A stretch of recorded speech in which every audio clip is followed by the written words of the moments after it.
Salut à tous, nous voilà de retour, nous poursuivons notre enseignement, ok, pour la suite de cette aventure avec les nations, des 7 ans de la fin et de l'apparition de l'Antéchrist. Bien, dans la vidéo précédente, quand on a parlé de cette femme, ok, de la chute de la grande Babylone, j'avais dit, nous avions lu dans les Écritures que cette femme était assise. Ok, nous allons le lire tous ensemble ici dans le chapitre 17. On a dit, on est où là? Ok, la parole dit, je te montrerai le jugement de la grande prostituée qui est assise sur les grandes eaux. Ok, alors l'ange a donné l'explication à Jean. Alors, j'aimerais que nous puissions lire ça rapidement, comme j'avais dit, que nous allions tous découvrir de quelle femme dont il s'agit. Alors, nous sommes toujours dans le chapitre 17. Nous descendons à partir du 14e verset. La fois passée, nous sommes arrêtés au verset au 13e. Alors, nous allons continuer à partir du 14e. La parole dit, ils combattront. Là, c'est l'ange qui parle à Jean. Donc, quand il dit « ils combattront », c'est-à-dire « et la bête », ok, et toutes ces nations, ok, ces trônes, ces cornes et ces têtes, ces autorités, la parole dit « ils combattront contre l'agneau ». Donc, contre le Messie, contre notre Seigneur Jésus-Christ, et l'agneau les vaincra parce qu'il est le Seigneur des seigneurs et le roi de rois. Alors, vous vous rappelez dans le livre de Daniel, la fois, l'une des vidéos que nous avions fait dernièrement, où je dis que l'Antéchrist fera la guerre au chef des armées, ok, au chef des chefs. J'avais dit que ces chefs, il peut s'agir du chef de la nation d'Israël ou d'une nation quelconque. Il peut s'agir du chef de l'armée israélienne. Voilà. Alors ici, vous voyez que il s'agit de notre Seigneur Jésus-Christ, comme il peut aussi s'agir d'un chef d'une nation de l'Éternel, d'une nation choisie, d'une nation élue. Alors ici, on dit qu'il combattra contre l'agneau et l'agneau le vaincra parce qu'il est le Seigneur des seigneurs et le roi de rois et les appelés, les élus et les fidèles qui sont avec lui, donc avec l'agneau, avec notre Seigneur Jésus-Christ, les vaincront aussi. Donc, c'est-à-dire nous qui sommes ses enfants, donc nous qui sommes appelés, nous qui sommes ses élus et les fidèles, nous tous, nous vaincrons cette armée de ténèbres. Et la suite dit, et il me dit, là c'est l'ange qui dit à Jean, les eaux que tu as vues, donc nous venons de le lire, les eaux, la femme qui est assise sur les eaux que tu as vues sur lesquelles la prostituée est assise, ce sont des peuples, des foules, des nations et des langues.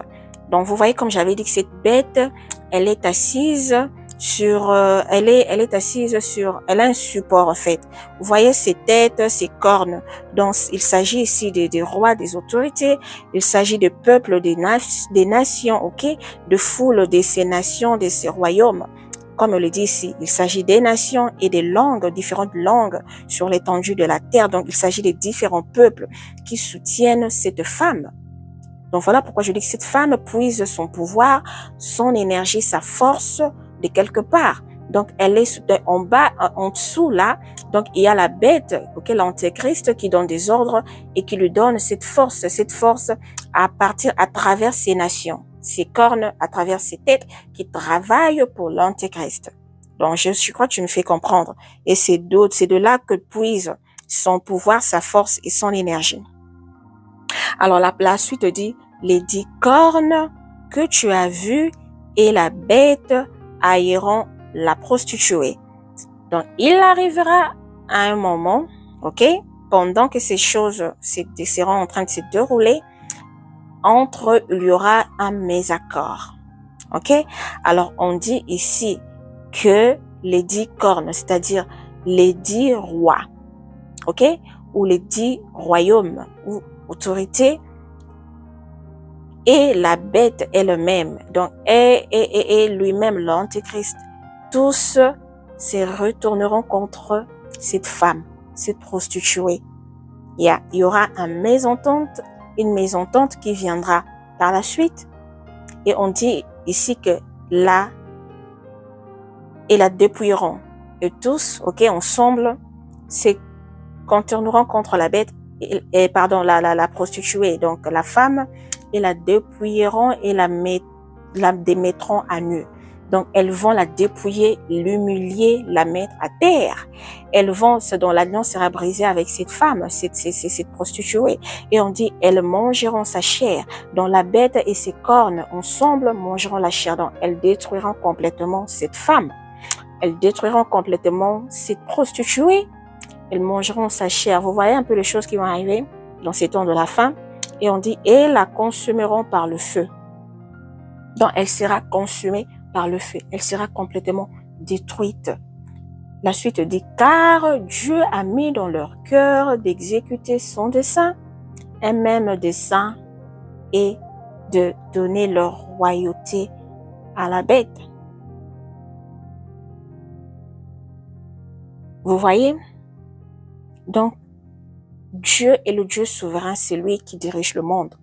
C'est lui qui décide. Donc, et lui-même, le diable, il n'a aucun pouvoir de décider sur quoi que ce soit.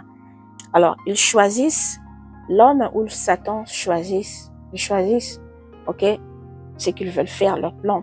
Mais ils finissent toujours par se plier, par s'agenouiller devant l'Éternel, car c'est lui qui est le grand maître, c'est lui qui décide à la fin de toutes choses. Alors, quand la parole dit ici que car Dieu a mis dans leur cœur d'exécuter son dessein, d'exécuter le dessein de Dieu, ou soit le dessein de la bête, un même dessein, et donner leur royauté à la bête. Vous comprenez? Alors Dieu, ici, il leur fait faire leur volonté. Il les laisse accomplir leur dessein. Afin que le dessein de l'Éternel s'accomplisse aussi.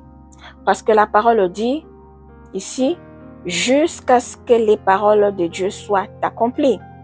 Les paroles de Dieu, ce sont quoi? Ce sont les prophéties de l'Éternel, les écritures que nous lisons. La Bible est la prophétie par excellence.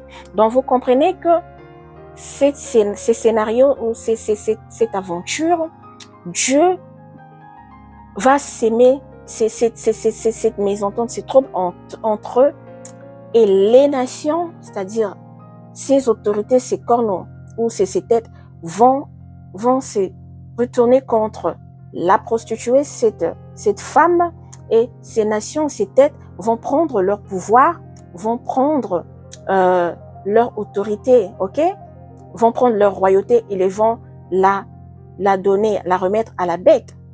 Et c'est là où la bête viendra maintenant pour régner, pour prendre de l'autorité sur eux.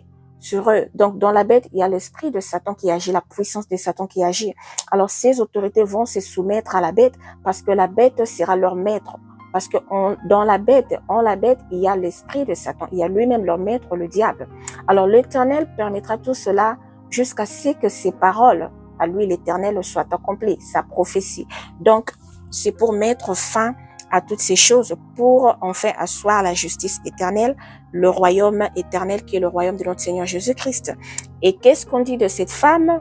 Et la femme que tu as vue, c'est la grande ville qui a la royauté sur le roi de la terre. Alors, voyez de qui il s'agit?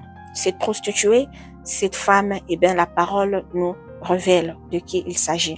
Il s'agit de la grande ville qui a la royauté sur le roi de la terre. Quelle est cette ville? Puisqu'elle vit déjà, elle existe parmi nous, elle est là. On dit qu'elle a la grande royauté sur le roi de la terre. Donc c'est une ville qu'on dit royauté, c'est-à-dire que lorsque cette ville-là apparaît, lorsqu'elle vient auprès de vous, donc la façon dont on va l'accueillir, la façon dont elle se présente au monde, donc on lui donne une place élevée, On dit elle a la grande royauté. Elle a la royauté sur le roi de la terre. Donc même le roi des nations, quand ils vont vers cette femme, et ils se prosternent. Quand ils vont vers cette femme, il s'agit de la ville, d'une ville. Il s'agit même pas d'une nation. Il ne s'agit même pas d'un pays, mais d'une ville, mais qui a la royauté sur les rois de la terre. Donc, les rois de la terre, les nations vont se prosterner. Pourquoi? Parce que elle reçoit le pouvoir de quelqu'un qui est dans l'ombre, qui est la bête, qui est l'antéchrist. Avant qu'elle ne soit détruite ici, voilà pourquoi les rois de la terre, les nations se prosternent devant elle. Parce qu'elle avait ses pouvoirs. Alors, jusqu'à ce qu'ils vont se tourner contre elle pour l'arracher ce pouvoir et enfin le remettre à la bête. Donc, vous voyez déjà le rôle qu'elle joue ici. Donc, présentement, là, elle a cette royauté. Elle a encore cette royauté-là. Les nations, les rois de la terre vont se prosterner devant elle. Parce qu'elle, elle vient exécuter les ordres de la bête qui est encore dans l'ombre. Donc, vous comprenez de qui il s'agit. Si vous êtes branché dans les choses spirituelles, vous comprendrez de qui il s'agit.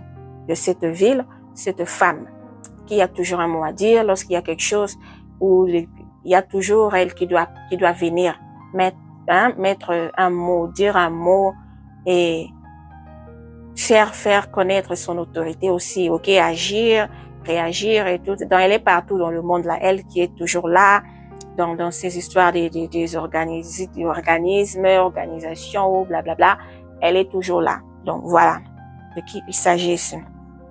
Alors, nous allons maintenant passer lire quelques d'autres écritures.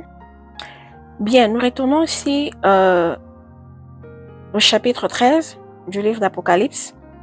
Et là, nous allons maintenant lire les écritures qui parlent de la bête qui monte de la mer. Donc, ici, déjà, il s'agit de la parution de la bête, ok?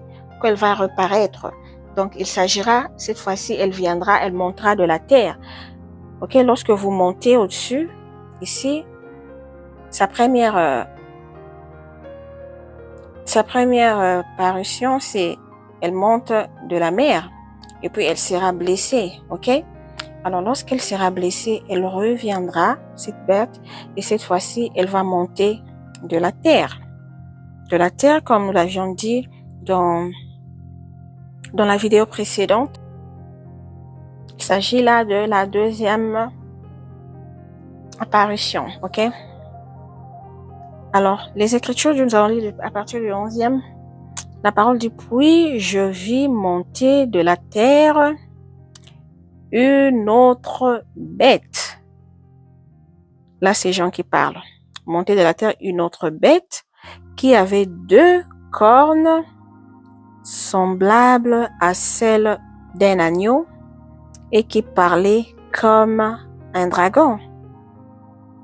Alors ici, la deuxième bête qui monte cette fois-ci de la terre, qui a 2 cornes semblables à celles d'un agneau. On dit 2 cornes, c'est-à-dire que cette bête sera représentée par 2 autorités. 2 autorités ici. Vous vous rappelez, comme je dis, il y a des autorités qui naissent, qui partent, d'autres qui naissent, ok? Donc, voilà. Les autorités, il peut s'agir d'un roi, d'un pays, d'un royaume, un président d'une nation ou une autorité influente, voilà. Une personne influente. On dit que cette bête aura 2 cornes semblables à celles d'un agneau. Ok? Et qui parlait comme un dragon. Alors, lorsqu'un dragon parle, nous savons même dans les dessins animés que nous regardions quand nous étions enfants, ou même maintenant là, vous verrez que lorsqu'un dragon parle, dans les dessins animés, le dragon jette du feu, ok? Du feu de sa bouche. Et la présence d'un dragon, comme nous voyons à la télé, ces images créées, ok? C'est un animal, une espèce d'animal qui fait peur, qui fait trembler, ok?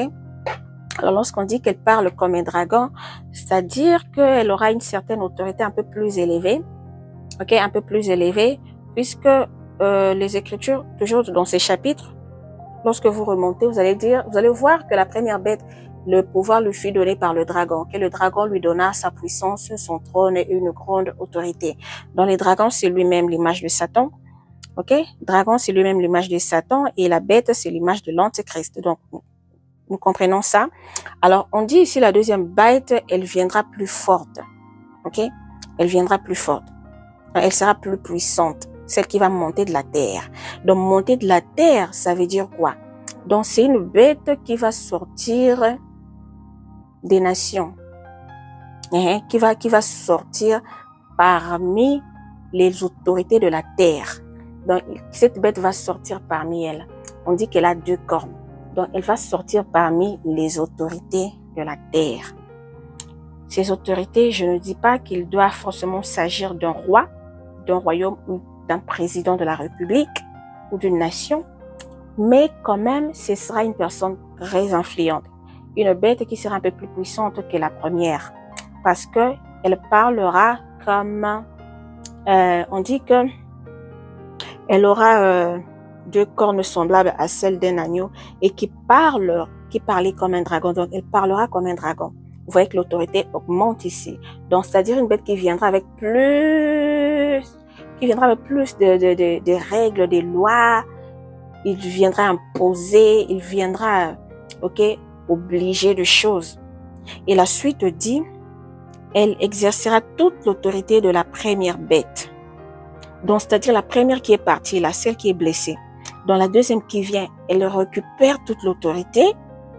Vous voyez, l'autorité que le dragon lui avait donnée là. Donc, c'est-à-dire que c'est le même dragon qui va donner cette autorité à la deuxième bête. Donc, c'est Satan lui-même. Il sera toute l'autorité de la première bête en sa présence. Donc, en présence de la première bête. Donc, c'est-à-dire que la première bête va être blessée et déclassée. Mais la parole dit lorsque vous remontez que sa blessure sera guérie. Mais cette bête n'aura plus de force pour continuer la mission. OK? N'aura plus de force pour continuer la mission. Et c'est la deuxième qui vient continuer. Et on dit que cette deuxième va exercer l'autorité de la première bête en sa présence, en présence de la première bête. Et elle obligeait la terre et ses habitants à adorer la première bête. Donc, celle-ci qui monte de la terre vient obliger maintenant à la terre, d'adorer la première bête dans la blessure. La suite dit,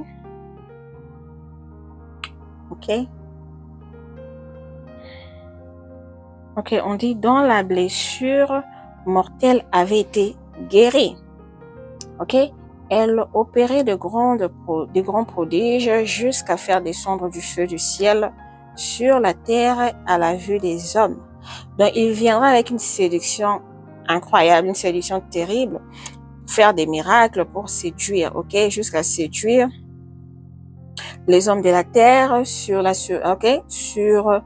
terre à la vue des hommes, et elle séduira les habitants de la terre par les prodiges qui lui était donné, d'opérer en présence de la terre, de la première bête. Alors, ce pouvoir qui lui a été donné, c'est le pouvoir de Satan, c'est lui-même le dragon, Il va opérer des prodiges qui lui était donné d'opérer en présence de la bête, disant aux habitants de la terre de faire une image de la bête qui avait été blessée par l'épée et qui vivait. Donc, cette deuxième bête qui monte de la terre va obliger les habitants de la terre d'aller jusqu'au point où, jusqu'à aller créer une image, de faire une image, je ne sais pas, une statue ou quoi, de cette première bête qui était blessée par l'épée et qui vivait. Et il lui fut, donc, c'est-à-dire, c'est une adoration, c'est-à-dire, cette image, je ne sais pas dire si ça sera une image comme ça, une image taillée en bois ou une statue quelconque. Il pourrait être une image, une statue, ou soit une obligation, de faire des cultes d'adoration, d'adoration des êtres humains, d'une personne que vous adorez comme Dieu. Il s'agit ici, il peut s'agir des cultes d'adoration, il peut s'agir des actions de grâce et des choses pareilles, de rendre gloire, de se prosterner devant une personne, des choses comme ça un peu. Alors, on dit que, la suite dit, lorsqu'ils feront l'image de la bête qui avait été blessée par l'épée et qui vivait, et il lui fut donné d'animer l'image de la bête. Donc, si c'est une image qui sera une image taillée d'une matière quelconque ou de bois, et il lui fut donné, on va lui donner le pouvoir d'animer l'image de la bête. Donc, il doit animer l'image de la bête. Donc, animer, c'est-à-dire ici, faire accepter cette image, emmener cette image auprès des hommes, l'animer, ok, la mettre en valeur, la faire accepter, la faire, donc c'est-à-dire parce qu'il sera là pour produire des miracles, des prodiges et tout, ok, donc cette image doit être animée. Donc vous comprenez animer ce que ça veut dire ici. Donc une image qui doit produire de miracles aussi, une image qui doit être, qui se faire accepter, qui doit produire de choses, qui doit réagir, une image qui doit parler, qui doit répondre aux besoins des hommes, afin que l'image de la bête parle. Vous voyez la suite? Afin que l'image de la bête parle et qu'elle fasse que tous ceux qui n'adoreraient pas l'image de la bête soient tués. Donc, sur la terre, pendant que ces événements seront en train de se produire, ok? Déjà, il faut savoir qu'il y a des événements qui vont arriver après l'enlèvement. Hein. C'est pas tous les événements qui vont arriver avant l'enlèvement. Combien même que nous parlons des événements des temps de la fin. Et ce que moi, je veux plus focaliser sur les événements qui arrivent avant l'enlèvement. Mais ici, déjà, vous devez comprendre que la bête déjà est dans ses œuvres. Donc, il s'agit ici, il est déjà en train d'opérer dans son temps, puisqu'il y a un temps qui lui est fixé, c'est écrit dans la Bible. Ok, c'est la moitié de ces temps. Nous allons peut-être lire ça dans les jours qui vont suivre. C'est la moitié de ces temps, donc pendant 3 ans et demi. Et pendant qu'il sera dans ses œuvres, parce que là, vraiment, il va rentrer dans l'action, il va se dévoiler, il va s'imposer au monde. Donc, il n'y aura personne pour dire non, non, non, il va s'imposer, il va diriger le monde. Alors là, vous comprenez déjà que l'Église ne sera plus sur la terre, l'Église sera déjà partie, enlevée. Alors ici, déjà, vous comprenez qu'il s'agit déjà d'une période de la grande tribulation. Donc, l'Église n'est plus, elle est déjà partie. Et on dit ici que on va retourner et il le fut donné d'animer l'image de la bête afin que l'image de la bête parle et que le face de tous ceux qui n'adoreraient pas l'image de la bête soit tué. Et elle fit que tous, petits, grands, riches et pauvres, libres et esclaves, reçoivent une marque sur leur main droite ou sur le front, et que personne ne puisse acheter ni vendre sans avoir la marque, le nom de la bête ou le nom de son nom. Alors cette marque doit être le nom de la bête ou le nom de la bête ou le nom de son nom. Ok? Dans le nom de la bête ou le nom de son nom. Dans le nom de la bête. La bête aura un nom. Vous comprenez? Donc, on dit que personne, cette deuxième bête qui va monter de la terre, comme je dis qu'il viendra avec beaucoup de méchanceté, plus que la première. Donc, il doit faire en sorte que tout le monde, toute catégorie de personnes, que tu sois riche, que tu sois pauvre, que tu sois géant, que tu sois court, que tu sois mince ou gros. Donc, il dit petit, grand, riche, pauvre, libre, esclave, prisonnier, esclave spirituel, esclave physique, tout le monde, vous devez recevoir une marque sur la main droite ou sur le front et que personne ne puisse acheter. Tu n'as pas cette marque, tu n'achètes pas et tu ne vends pas non plus. Donc comprenez déjà la galère ou l'atrocité ou cette misère, cette difficulté qu'il y aura pendant ce temps-là. Ok, on dit que personne ne puisse acheter ni vendre sans avoir la marque, le nom de la bête ou le nombre de son nom. Ok, il y a le nom ou soit tu vas avoir le nombre. J'allais dire le nombre parce que j'ai dit le nom, désolé. Donc le nombre de son nom. Alors, on dit ici, c'est ici la sagesse, que celui qui a de l'intelligence calcule le nombre de la bête, car c'est un nombre d'hommes. Donc c'est un nombre d'hommes, c'est-à-dire vous et moi, on peut calculer. Donc, nous avons été à l'école, nous avons appris à compter 1, 2 jusqu'à... OK? Alors, voilà pourquoi la Bible dit c'est un nombre d'hommes. Donc, c'est-à-dire un nombre que tout le monde peut compter, un nombre qu'on peut voir physiquement. Et on dit que ces nombres ici sont 66. Donc, c'est un nombre que tu peux calculer. Donc, il faut avoir de la sagesse pour détecter cela, pour comprendre que, cette histoire, cette chose, il s'agit ici de la marque. Alors, pour être sage et intelligente et prudent, pour éviter, ne pas prendre cette marque. Parce qu'une fois que vous la prenez, c'est foutu. C'est fini. Puisque après cette marque, donc, vous avez accepté le diable comme votre seul maître. Donc, c'est fini, vous ne serez plus sauvé. Alors, pour faire face à ces choses, vous devez accepter de mourir de faim, de ne pas acheter, de ne pas vendre. Mais il y aura un moment où il arrivera, on ne viendra plus te dire, OK, comme tu ne veux pas acheter, on te laisse. Non, tu ne veux pas acheter, tu ne veux pas prendre la marque, on te tue. On te torture jusqu'à ce que tu acceptes. Donc voilà ces choses. Déjà ici, vous comprenez que l'Église n'est plus sur la terre, elle est déjà partie. Alors là, je voulais juste parler de cette bête qui montera de la terre, donc c'est-à-dire de l'abîme. Donc voilà, nous comprenons que qu'il arrivera beaucoup de choses terribles dans ces temps de la fin. Alors, je trouverai un temps pour peut-être parler des événements qui suivront après l'enlèvement, mais pour le moment, je suis plus focalisée sur les événements qui arrivent avant l'enlèvement. Voilà pourquoi on a eu cette suite de séries d'enseignements après que nous ayons fini avec notre enseignement que nous avions eu avant avec le prophète Osée. Alors, j'ai voulu continuer comme ça pour que nous ayons plus de connaissances en ce qui concerne ces différents événements. Alors, j'espère que nous avons reçu quelque chose et nous reviendrons prochainement pour continuer